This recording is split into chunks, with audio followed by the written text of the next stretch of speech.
Welcome to Natural Habitat Adventures, a daily dose of nature. I'm your host, Brooke Mitchell, and today's webinar is Always Adapting WWF's Approach to Wildlife Conservation, presented by WWF Senior Director of Wildlife Communications, Danielle Brigida. Thank you so much for being here today, Danielle. Over to you. Thank you so much for having me. Well, I'm very excited for today's conversation, and I'm just going to get started. Thank you so much for having me for NatHab's Daily Dose. I chose this topic because I'm very passionate about it. I think always learning and adapting is one of the best things you can do in any field, but in wildlife conservation, it's really, really important.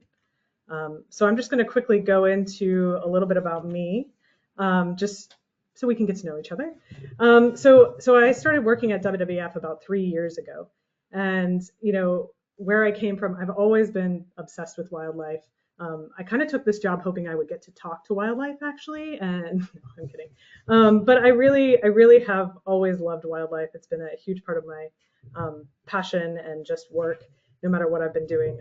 Before coming to WWF, I worked for National Wildlife Federation for several years, and then the U.S. Fish and Wildlife Service and Department of the Interior. And most of my jobs there were things like leading digital strategy or social media and really trying to connect people to wildlife. And I think what's been really amazing about coming to WWF is this really is, it's a job where I get to make friends like you all, and I really get a chance to talk to people and share joy and really important work around wildlife. So today we're going to talk about all the different things and just very lightly touch on some of the innovative work we're doing for WWF. There's going to be a lot I leave out, a lot I can happily follow up on, but mostly this is going to be fun, and it's only about 6 hours long, I think, so it will be good. So I start with this quote because I feel very strongly about it, and it kind of shaped what I wanted to talk about today. This quote is something by Rachel Carson, who wrote Silent Spring. She's famous for doing a lot of great work around the pesticide use of DDT and stopping that. But like the resource it seeks to protect, wildlife conservation must be dynamic, changing as conditions change, seeking always to become more effective. And I love that, and I think about that, and it's not her most famous quote, and she has beautiful other ones, but I think it so rings true today, and it's something that to do our jobs well and effectively, we need to constantly be also looking at what's working, changing, using actionable data, and moving forward. So I'm going to talk about a couple of things that we're doing. I would say that conservation strategies in general need to be adjusting. And wildlife and technology, they do go together, and we can see more and more how that's actually happening. And then the other thing is it's World Wildlife Day. March 3rd every year is World Wildlife Day. For some of us, it's always World Wildlife Day, myself. But I would just say that March 3rd is a really great day, and I'm very happy to be here specifically for that. It's something that every year we get a chance to celebrate wildlife, and usually there's a theme, and this year's theme actually happens to be conservation finance, which is nerdy in its own way, but it's actually something that's happening a lot around the conservation community. We're really trying to look at innovative financing structures and ways we can kind of engage more with the finance sector and the private sector to ensure that these big projects that we work on with conservation are financed in a sustainable way. And so, whereas now we tend to go project by project, and projects start up, they sprout up, they die if they run out of finances. There's a real look at how do we invest long term, and so that's really neat. And in a nerdy way, which I'm hoping I'm among friends here. I think it's an admirable quest, right? Because we know the importance of conservation. Okay, so I'm going to talk sad things, hopefully as briefly as possible, but yeah, we're in a bit of a biodiversity crisis right now, just a smidge. Things are pretty intense. WWF's 2024 Living Planet report called attention to how we've seen a 73% decrease in wildlife populations since 1970. And we know wildlife are facing immense challenges, and it's complex, right? The photo on the Rachel Carson quote is a bear in the road, right? We're looking at connectivity, we're looking at habitat loss, we're looking at, pesticide use, we're looking at a lot of things that, kind of strike against wildlife, and us sharing the planet with them. But I think there's so much positive too. And that's one of the things that this is the problem that we're trying to adjust, but there's a lot of great work looking at things holistically and really trying to incorporate, a lot of these problems and solutions that we're seeing in different places. So that's the neat thing, is working for an international organization, you really get a chance to see the bright spots and how many there are, and there are quite a few. So we know there's a biodiversity crisis. We know what's going on. Now I'm gonna talk a little bit about how WWF does work, and I just bear with me. I want you guys to know kind of how we're approaching the conservation strategy in a very high level, so that we can then talk about some of the innovations. So yeah, WWF, Google them. They're just a small little organization. No, we're based in over 100 countries. We're a large conservation organization, and we do really great work. I think one of the things that I've noticed is just how well we prioritize, and we use flagship species to kind of connect with people. And then we do a lot of great community work on the ground. My team that I work on is actually the wildlife conservation team within WWF. And so to give you an idea, we have multiple priority goal teams, and WWF's wildlife team is one of them. And within the conservation team, we kind of take an approach where we look at area-based conservation. So, a specific place, and really get to dig into that and make that the conservation challenges, make them known to us, and then solve them based on the place. And then we also have these whole planet solutions, and those are more like when we work on policy, that fights the illegal wildlife trade, or that's looking across endangered species, or so we kind of have this policy arm, and then we also have this very specific landscape look at things, and that allows us to do our work in multiple places. So I as the communications person for the wildlife team, one of the things that we're trying to do is always talk about what are our goals with everything we do. So, and this is a very broad goal, but one of our goals is to conserve threatened wildlife, and we use a couple of different key tactics to do that. Obviously we're trying to be inclusive with conservation. We pay attention to how animals are moving, and that brings in monitoring techniques and things like that. And we use a lot of different wildlife technology that's available. I mean, it's been really interesting to come here because, it's amazing all the different wildlife tech projects we've got, and it's just really inspiring. And then land use planning, getting involved in how is their infrastructure, how are infrastructure projects built, things like that, and then also influencing governance. So these are some of the ways the wildlife team works within WWF US. And then the second goal that we have is reduce threats to wildlife and people. And this is more talking about what are some of the problems we're up against, and what are the ways we're working with them. So, we obviously want to disrupt wildlife trafficking. We want to reduce the crime in general, which is, broader than just trade. We want to figure out how to prevent poaching, and that can be through surveillance or other things. We want to manage conflict and really, build a relationship with people and wildlife in a healthy way, and then build climate resilience. So this is just very insight. Now you're part of the wildlife team on WWF. And so now you kind of see what we're up against, more or less, and what we're trying to tackle. And there are a lot of great organizations out there. And I think what's really neat about conservation in general is it's very much about partnership, right? You cannot get anything done alone, nor should you. And I have just loved the people I've gotten to encounter. And so much of what I see our work as communicators is building those relationships. So everyone who watches this, we're friends now, and that is not an innovation. That's just old school. Anyway, okay. So those were entry points, right? The way we work, the way we approach our work through human-wildlife conflict, things like that. Another entry point to our work is the area base, or the area where our work is based. So these are some of our priority places. My team specifically works a lot in the Great Plains, the Eastern Himalayas, the Greater Mekong area, and parts of Africa. Southern Africa, like Kaza, if you've heard of it. I would just say that we're constantly shifting, and we might have projects in different other places.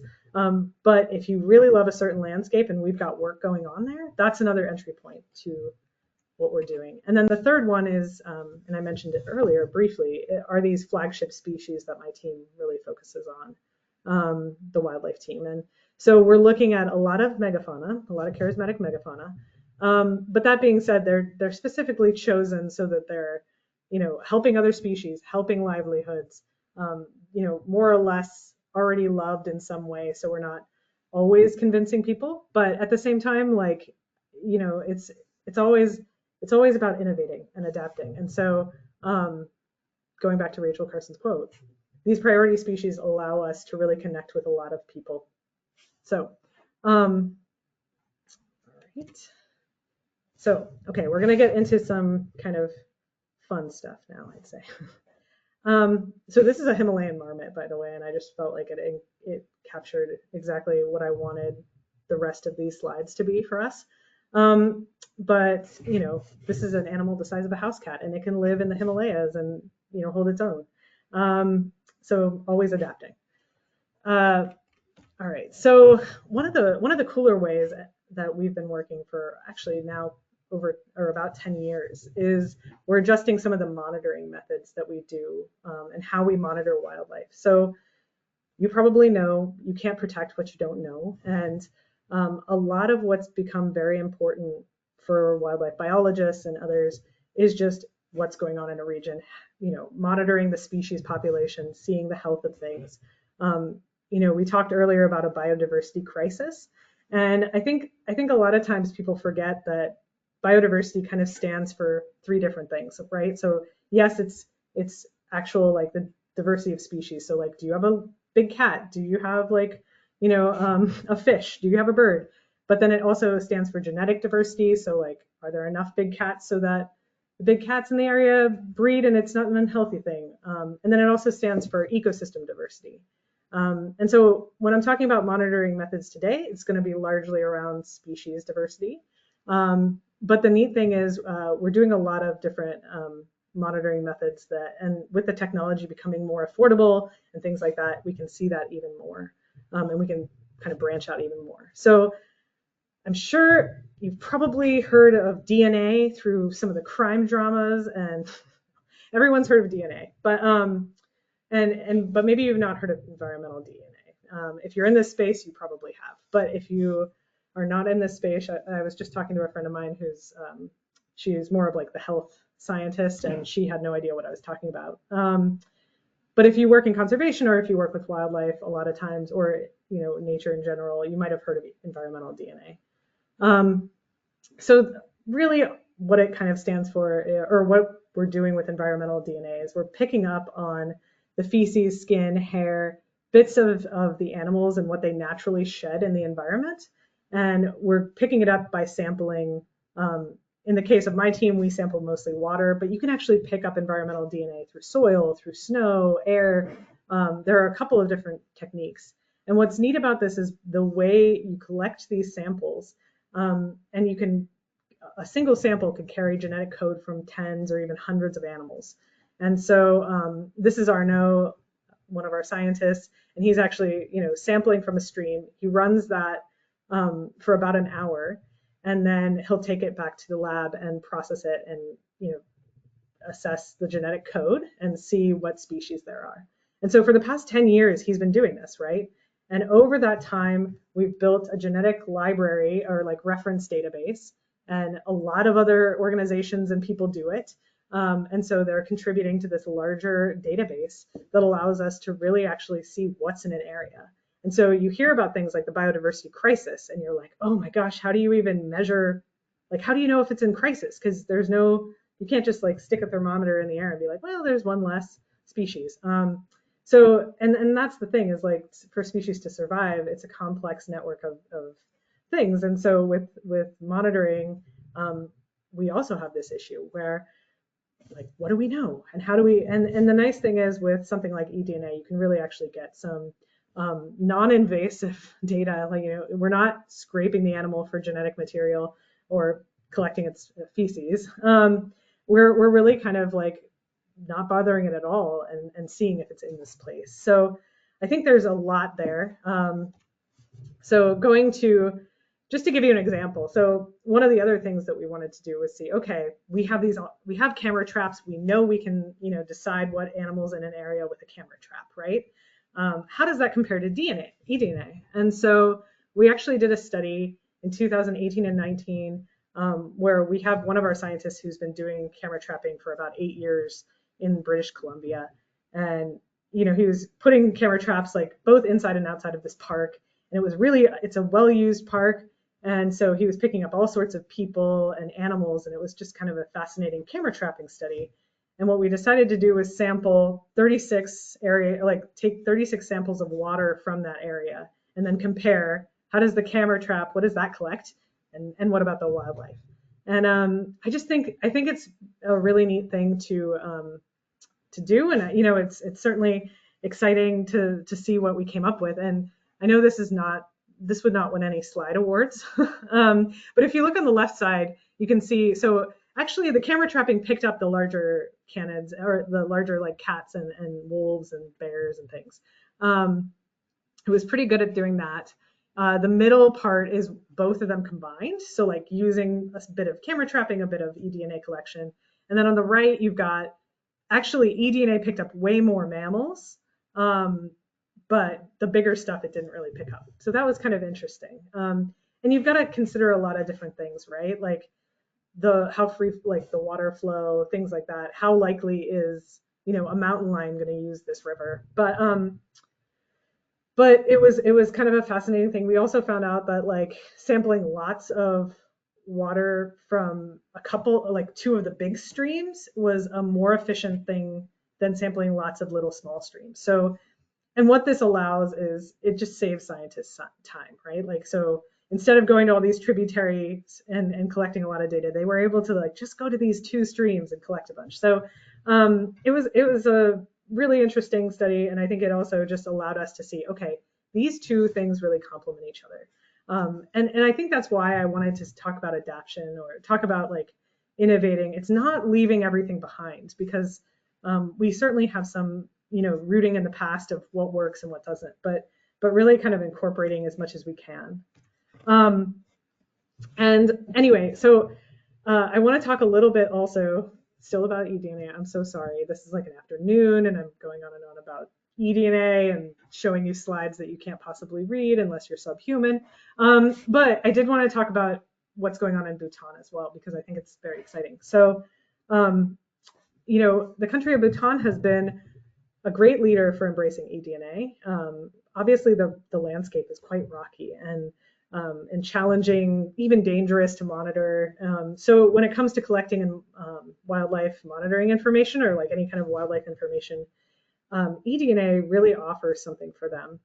And so WWF Bhutan, we've partnered with them and just finally published in October of last year, was a pilot eDNA study that looked at, we basically did, and when I say we, it's not me, it's the wildlife team. But we basically collected a lot of different, things from Royal Manas National Park in Bhutan. And I'm just going to talk through what we saw. So, by the way, this photo was not Royal Manas. That was actually of snow leopard country that I took, and I'll go into that as well. Just realizing I probably made an error on the slides. Okay, so the pilot eDNA study in Bhutan, we were looking for things like tigers and some of the flagship species that WWF Bhutan works on. We partnered with the government. I would say that the hope is to always enhance wildlife surveys and complement traditional methods, right? And especially concerning tiger populations and any other high conservation species, right? So let's see. So we took 42 eDNA samples, and you can see where it is in Bhutan, Royal Manas National Park. We took 42 samples from 14 locations. And, what we were really trying to do is just see what would come back and if it was at all helpful. And so it was kind of, it's super fascinating what did come back. So the team wanted to determine which animals were present and to what extent they could taxonomically classify them with eDNA, right? Or with the DNA strands extracted. And so to do so, they sequenced the collected DNA. I'm going to walk through this.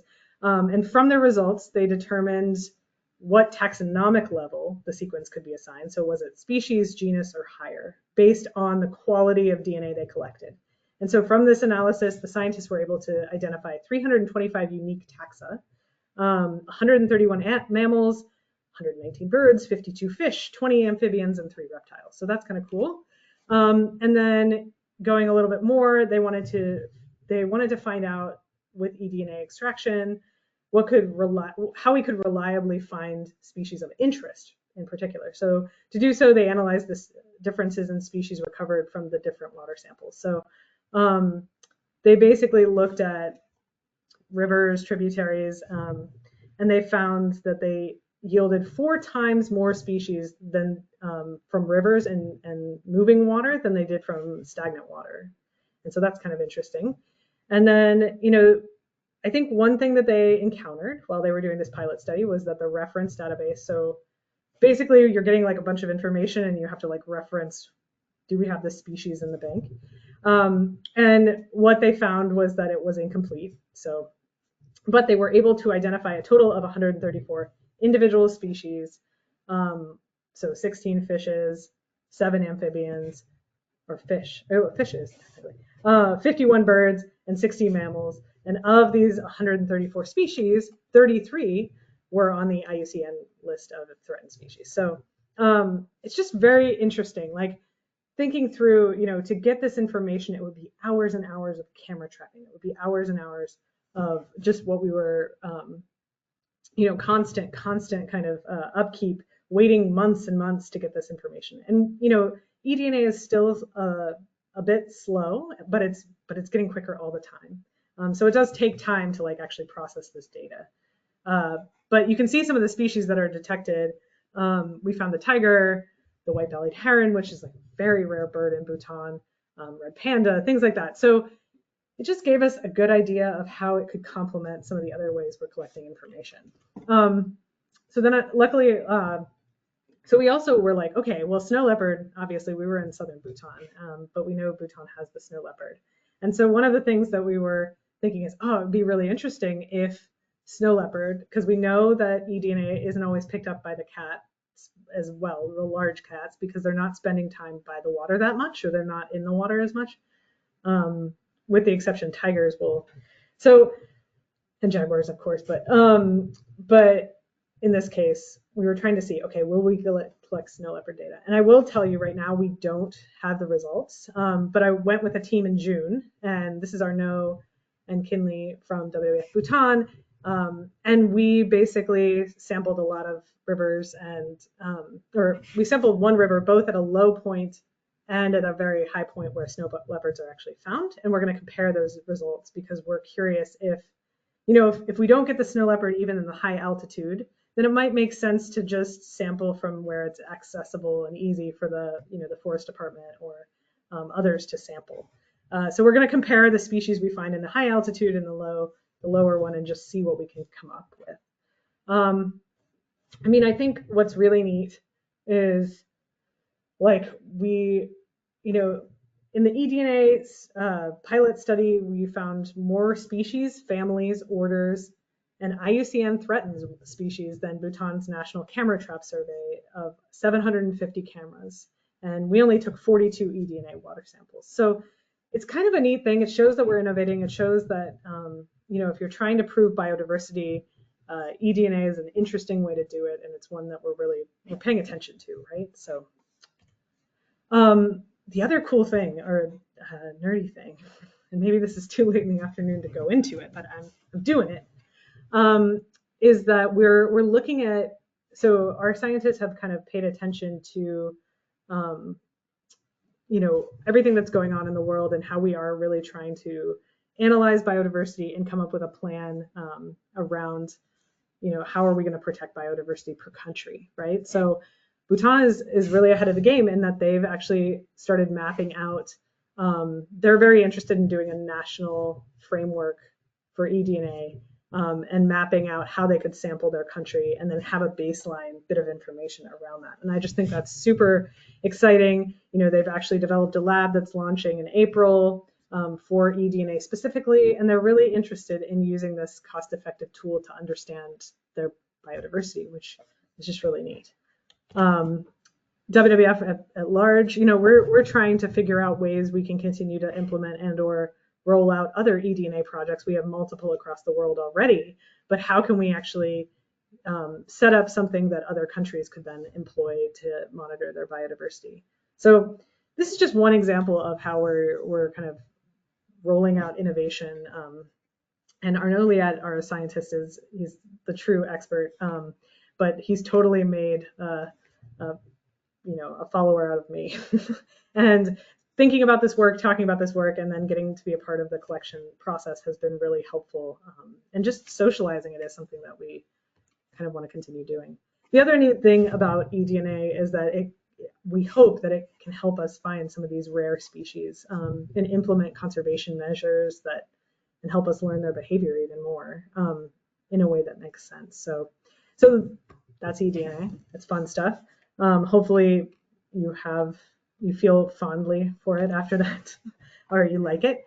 The next part, I'm gonna go less in depth on it just because I really could talk to you for 6 hours, and I don't want to do that. I like you. So one of the things that I feel like conservation has some of these things that keep cropping up, and once you solve one problem, you 5 more pop up, and they're kind of tough nuts to crack, right? So I'm gonna share a video with you.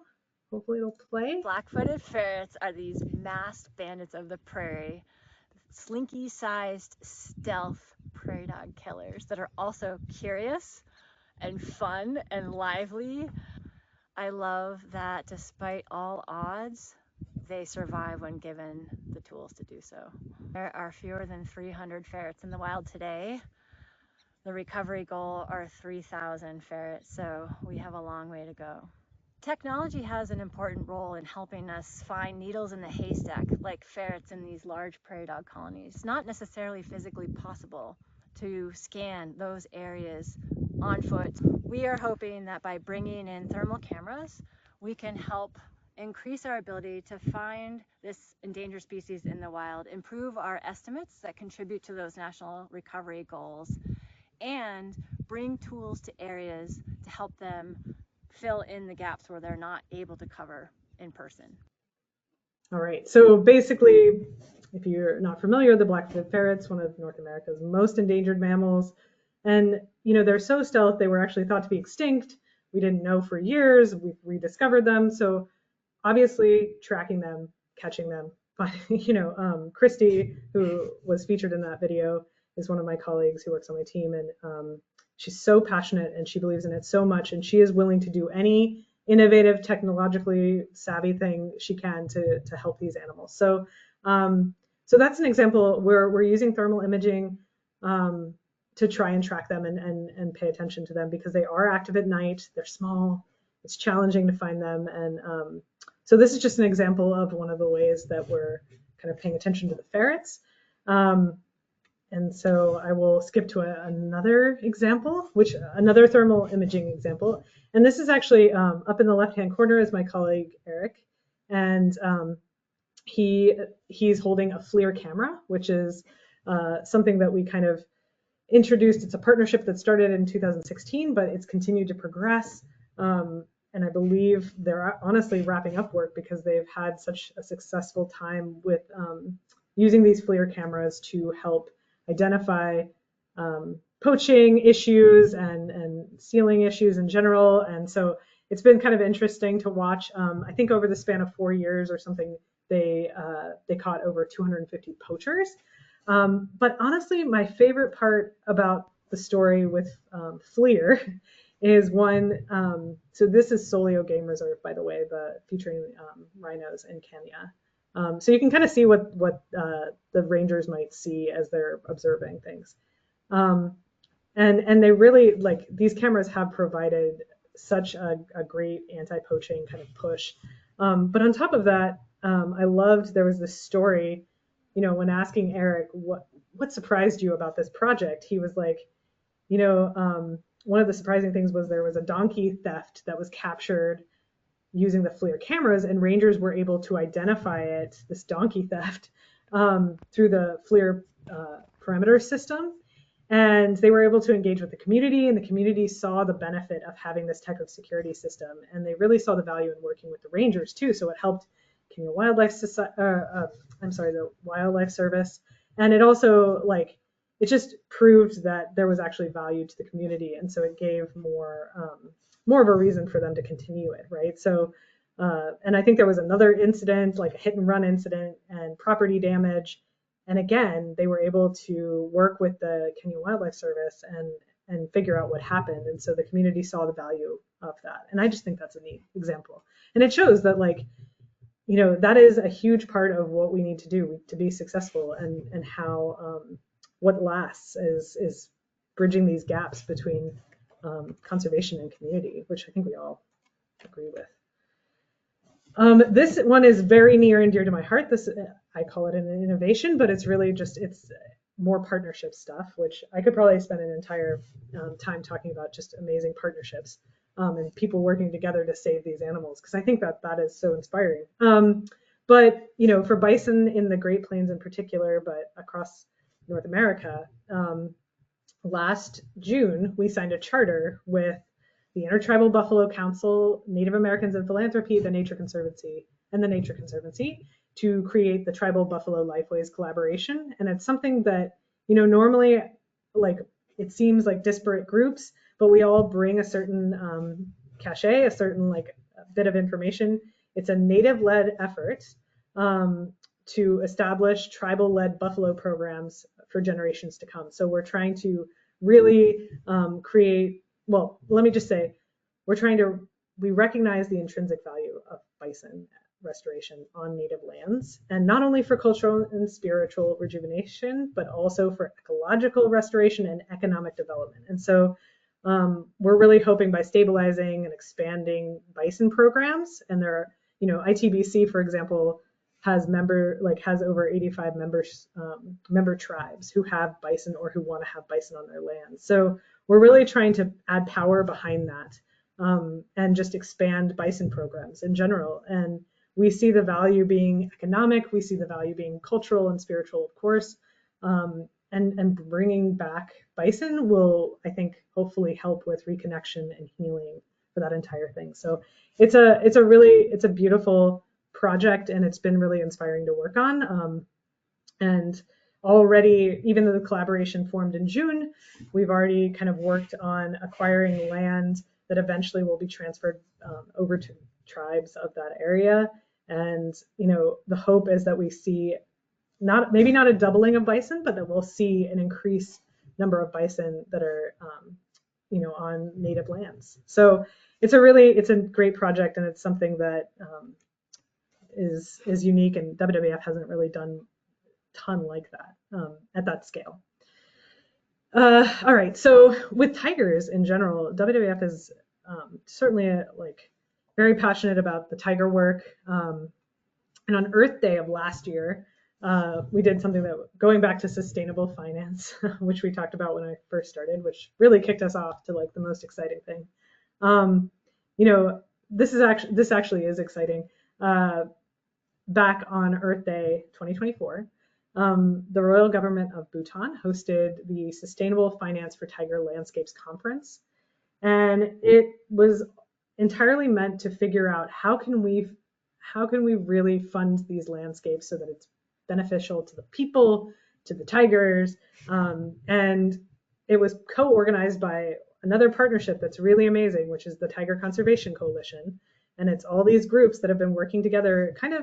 We've always been working together, but we've never been like, okay, we really actually need to join forces. And so the Tiger Conservation Coalition helped pull this conference together. It was truly a team effort. And it was during that conference that a number of people were committed to catalyzing an additional $1 billion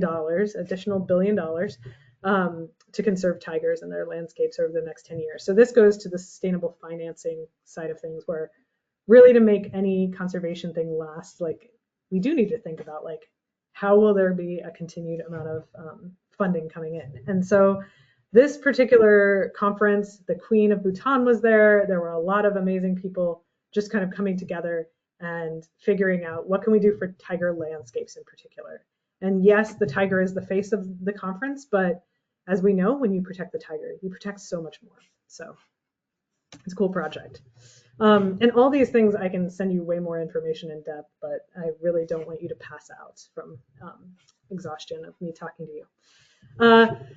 So this is a unique project too for WWF, and it's the Responsible Pet Guide. You know, one of the things that working in wildlife conservation, especially in the US, like you may not think, oh, wow, pets are a problem necessarily. And I wouldn't say they are, but WWF aims to ensure that species in the wild are not threatened from the pet trade. And we support like responsible pet ownership. So, you know, this was a cool collaboration between WWF US and WWF Japan.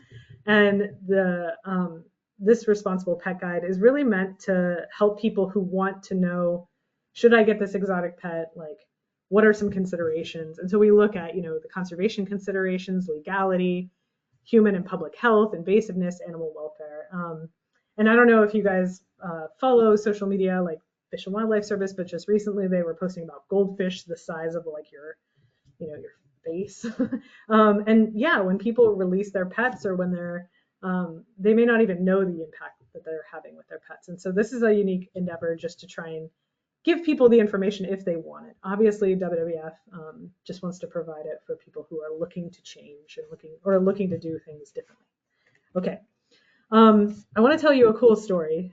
I just love this story. So we talked a little bit about camera traps. We talked a little bit about you know, all the different things. So perhaps you all remember in 2020 there was a terrible, devastating bushfires that crept through Australia or swept through them. And I think they burned 73,000 square miles. And, you know, it's like twice the size of Ohio. And it affected 3 billion animals. So WWF and a bunch of other organizations got together and set up 1,000 cameras all across the landscape, which is incredible. I mean, it was such a great effort. But one thing about camera traps is like you get a lot of the images on the left, right? You get like mostly just empty images. And so one of the things, and for every one koala you see, you get thousands and thousands. And so I guess, so this project was called Eyes on Recovery, and it captured more than 7 million images in total. But, you know, one of the difficulties was just, okay, what do we do with all this? And the nice thing is we've been working, a site called Wildlife Insights. Insights is open source. It uses artificial intelligence, and it's actually in a few weeks it was able to process through and identify the species. So, you know, instead of spending hours and hours, you know, interns the like using Wildlife Insights, they were able to process and identify 1,300 different species.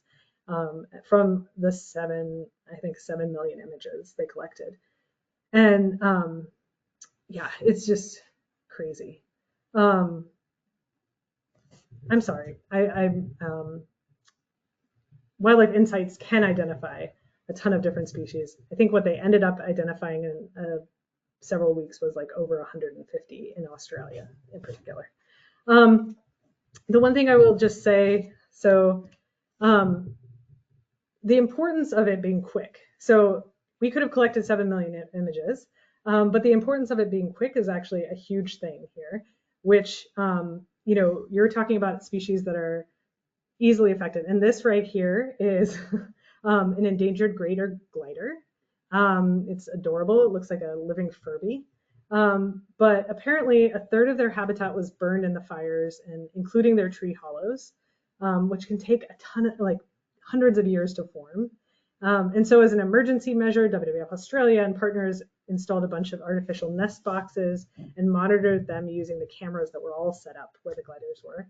And the cool thing about this is after analyzing the Wildlife Insights, they were amazed to find that the gliders used every single one of the nest boxes that were deployed, which means they could continue to scale the effort.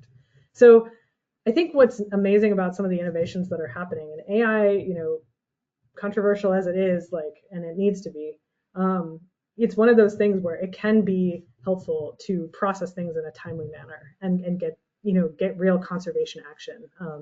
So it's just kind of a neat example. And what's also cool is Wildlife Insights. The AI model that it kind of uses is called SpeciesNet, and that just went live on GitHub today. So if you're a huge conservation, you're doing science, and you would like to use some of the Wildlife Insights open source information, or use that AI model, you can access it. And that happened today, so it's very timely. So yeah, I talked a lot. I want to hear from you. I do just want to say that the long-term studies we do are super valuable. This is actually a hat tip to the camera trap in British Columbia, or the camera, one of the camera traps in British Columbia that I mentioned early on when we were comparing to eDNA. This bear decided to take a selfie. But the truth is, like, the long-term studies make a huge difference. It allows us to see when we can continue to adapt. And they're also probably the least exciting to fund. But I would just say that these long-term studies are really important. And so as much as I talked about innovation and adaptation today, having something to base it on is huge. So just a nod to that. And then we're going to end on a beautiful video, or I'm going to stop talking on a beautiful video. This was, beautiful Amur tiger. Now I want to hear from you and Brooke. Danielle, that was so incredible. Thank you for taking us through that and taking the time for us today. Everybody, we do have some time for some questions. So in your control panel, there is a little chat function, a little question box. Go ahead and drop those in there. We have a WWF expert here that you can talk directly to. So just pop those in there and we will go for about the next 10, 15 minutes, see how many we can get through. So let's see here. I already have more requests for you to come back, Danielle, and do more. I agree. I'll have her back. Anytime. Don't you worry about that. I will have her back. Great. I have a lot of questions about eDNA, and I actually have one myself. But first, we're going to I'll start. try, but I might defer. No. Well, if you don't answer, if you don't know the answer, that's okay. You can let us know and give us the resources to find out more. But first here, is eDNA only collected in aquatic environments? No, you can. So you can actually collect it through snow. Well, I guess that's a technical. Through air, through dirt. So yeah, you can access eDNA. Really, it's just how it's processed. But yeah, you can access DNA in a number of different ways. Actually, through mucus. Well, anyway, yeah, eDNA, it's air, snow, soil, things like that, mostly. And the idea behind eDNA versus like actual like genetic, you're not sampling from an animal, right? You're sampling from the environment. That's why it's environmental DNA, which I should have done a better job of describing. So. So essentially, just as a recap, it's more of a presence-absence type study. Yeah. Yep. Right? Yep. Mm-hmm. Perfect. Very well. Yeah. And my question, so my very first internship, it was like 15 years ago. There was a very cool study using eDNA. It was very revolutionary at the time to find eastern hellbenders, the endangered salamander. Uh-huh. And out of curiosity, do you happen to know how that technology has evolved since like the 2010s until now? Okay. I probably couldn't speak to this like Arnaud could, but my understanding is the process speed and how in depth they can go with like their like genomics in general and just how much they can read the sample. I think there's more, and also I think there's more of a reference database too. But I'm sure there are more ways. I think what's amazing about this is it is changing all the time, and it's getting cheaper to do, because I think also very early on it was very expensive. It was timely to read the genetic barcode. It took forever, and you didn't have the reference database. So I'm hoping I'm doing Arnaud proud, but I think those are the main things that have probably changed. But if anyone else has any ideas in the chat, please. No, that was really good. That was really helpful. That was my own curiosity back in my We're going to have school to geek days. out about hellbenders later, though, because Yeah. I recommend everybody just do a quick little Google search if you've never heard of an Eastern hellbender. They I are mean, snot otter is incredible. another way you can call them. It's whatever. Yeah, just go with your heart. It's not otter. So good. Okay, speaking on, let's stay on the DNA here for a little bit. Someone is asking if you could clarify the species that were found in Bhutan. Did you by chance say panda or did you not? Red panda. That's the question. Red panda. Red Yeah. panda. Okay, there you Yeah. go. Red panda. Yeah. Sorry. Not Another very cute species. not China. Yeah. No. Red pandas. We found the golden manchir, which is like a beautiful fish. It's really important and is a flagship species for WWF Bhutan. We found a lot of neat species, but we haven't analyzed the snow leopard data yet. So that's coming soon, I hope. Yes, that's very exciting. Okay, let's see here. We have lots of good ones coming in now. Do you ever take on volunteers for any of these projects? I mean, if you want to come, probably no.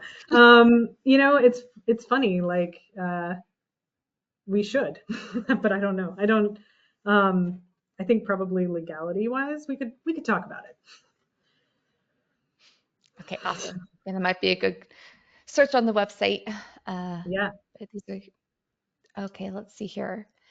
By chance, this is a great question too.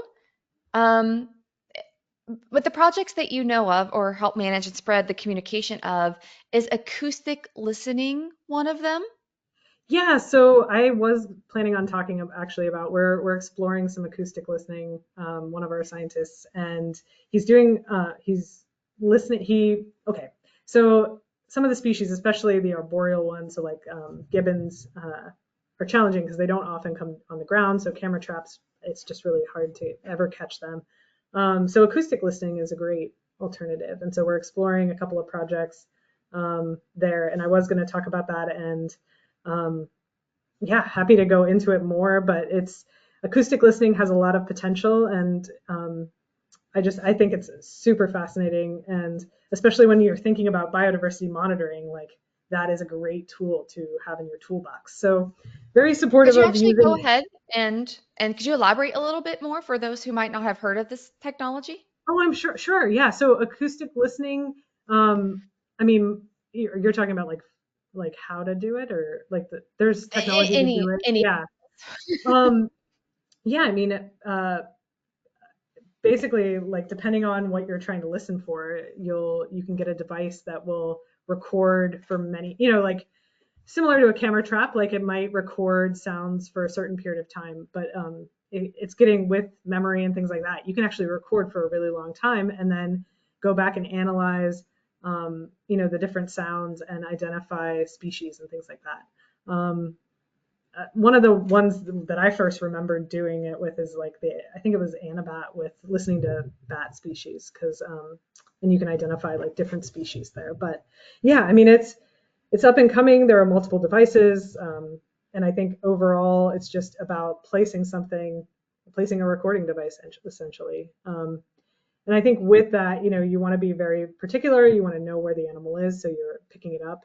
But there's also acoustic listening underwater. Like you can pick up different whale sounds, and so yeah, I would say that I'm not doing a great job of encapsulating how good it is, but it's one of those things where I can think of an example that we did it with beluga whales, where we had actually talked to some of the local people there, and much against like what we thought scientifically, they were like, oh yeah, belugas come through here, and we like put down a few devices, and sure enough, we picked up belugas.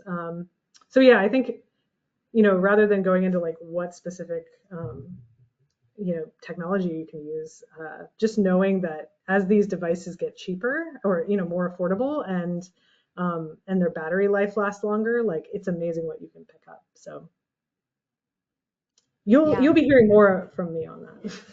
Okay. Yeah. TBD. Yeah, a conservationist friend of mine, she did her PhD on Well, the then maybe sounds you should of talk Indian about jungle. I it. know. Maybe I can You get her should. on and she can talk about it. That would be quite incredible. Yeah, Well, Project Avanti is her. Hmm. it's amazing, and I tell our team like pick up like record the forest, right? Like it's Yeah. amazing all the different sounds, and especially now with artificial intelligence, you can quickly go through and identify them. So yeah. Yeah, sound is another very important way to monitor our biodiversity. So yeah, I'm glad that was a great question. Thanks for bringing that up. Next, do you happen to know of, or does WWF currently have any projects with any wild horse species? Yeah. I do know I'm not sure that like my team doesn't work on it directly at this moment, but we definitely work on wild horses. And I could probably get more info on that for you. But I don't want to miss. I don't think at least my immediate team doesn't have it, but we definitely work on them, and specifically in some of the other international work we do. So Great. Yeah. And next here, we have some questions about the invasive species slash pet guide. Could you elaborate a little bit further on that? Like, what was the size of like that campaign? Maybe what were some of the messaging that came out of that? Yeah, we have some very great questions just asking about helping people to stop spread invasive species around. well, so the pet guide is really it's more just trying to match people. It's almost like trying to match people with their ideal pet if it's not going to be a dog or a cat or some of these domestic. And so the pet guide, it's basically like a set of criteria. We haven't done like a huge campaign necessarily because we're still building out the material, but it's available for anyone to use. I think it only has, it has a smaller number of species right now, but they're the popular ones. So like what's gonna, affect the environment the least, what's gonna be best for the animal, what's gonna be best for the person. It kind of just pulls up like, okay, if you're gonna get a sugar glider, what does that mean? And it kind of gives you more information so you can make an informed decision not to get, a species that might be hurting the environment. Because I think a lot of our membership really never want to like do anything to accidentally um, harm the environment. For the invasive species side of things, I would just say that the pet guide considers that, but it's not specifically around invasive species. It's more just like, hey, I want to know more about getting a pet, and on the off chance you care what WWF thinks, then you will get your answer. But and we're building that out. Like it's a moving. I think the reason we haven't really pushed it a ton is because it's not. It's still up and coming. It's still an innovation, not so much a finished product. So Cool. Well, it's cool if there's something to start and have out there for people to reference. So that's pretty awesome, even if it's not fully done yet. yeah. Um, Well, it's just a lot of these things are living. Like they have to live and kind of breathe on their own. And I think the nice thing about having it is it addresses a problem, which is the pet trade does affect wild species. Most people don't know that like some of the snake species they pick up were caught from the wild, right? So anyway, it's just I like it because it clicks into a part of conservation that we don't always talk about. yeah, absolutely. Yeah, the great question, the person that asked that was talking about, the Everglades as an example, um, Yeah, with yeah.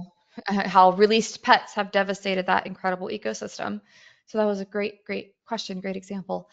Next, going back to those very cool infrared cameras, could you elaborate a little further on maybe more areas that it is in? And then also, how does WWF choose like where to partner to launch like a project like that with this amazing piece of technology to help with anti-poaching efforts? Yeah, so that project started, I believe, in 2016. It's Kafaru Rising. It was an effort done by FLIR and WWF, and they picked 10 Kenyan parks and they placed these thermal cameras. They equipped, the rangers with different types of cameras, and depending on the park, one park might have more like Opecheta might have more cameras there. But what I think was really neat about it was well, a couple of neat things came out of it, right? So like we immediately saw drops in poaching, and in most cases it was down to nothing. And that was the whole goal, right? Was to like see see poaching stop. But I think on top of that, what was really neat is especially during COVID when Eric couldn't travel and we couldn't. It's like there were a ton of trainings on Skype and things, and now the Kenyan Wildlife Service doesn't need they know how to do it, they're running it, and I just think it's a really neat example of put these systems in place, set up training, and then move away. But the partnership was really, I think, a success, and using most of the I guess the systems used a combination of cars with mounted FLIR cameras as well as like certain setups, and I think some of the systems also used AI to like help identify what was there. And so, for example, if like a herd of elephants came in and they weren't supposed to be there, the rangers would get notified and they could mitigate any kind of human-wildlife conflict. So yeah, Kafara Rising, if I can send around links or something, but it's a great project. There were multiple outcomes and it was over many years. So I probably can't even begin to do it justice, but that might be a cool topic too, is just maybe it's focusing on, I kind of gave you a menu, but maybe it's focusing on like future monitoring habit, like different amazing things like acoustic monitoring or like the thermal imaging. Because I think what's amazing about it too is it's also helping to keep the rangers and people safe, and keep crime down in general, which I think is neat. And I think that's one of the outcomes that came from this FLIR project was seeing the benefit across the board. Yeah, that was very cool. Even just that little snippet that you're able to I'll show. focus on that instead of eDNA next time. No. You should have a series. We should like have you set up a multi-part like WWF tech series. I think that would be very Speak interesting. out. Yeah. No, it's great. It It's should not great. be, it can be a panel. It just won't be my voice over and over. Yeah. Oh, wonderful. Well, awesome. Well, before we wrap it up, I just wanted to let everybody know so that bison project that Danielle brought up, I had the pleasure of interviewing WWF's Dennis Jorgensen for a Conservation Connect webinar for National Bison Day. So if you would like to learn more about that project, it was a fantastic webinar. It is on the Daily Dose homepage in the conservation bin. So if you would like to learn more about that, by all means, please go watch that and follow up and search all the things on WWF. But I think that is the last question that I will take now. So, Danielle, I would like to turn it to you for any last closing comments. Just, yeah, thanks so much for having me. Let's go help wildlife together. Yes, that's what we're all here for, is to go love and see wildlife. So thank you, Danielle, for taking the time to present for us today. And I would like to thank everybody who tuned in. Join us tomorrow for our next Daily Dose of Nature. You can check out this week's lineup, including registration links on our website at nathat.com/webinars. We did record today's presentation and we will have the replay available on our website soon. With that, I will conclude the webinar. Goodbye, everybody.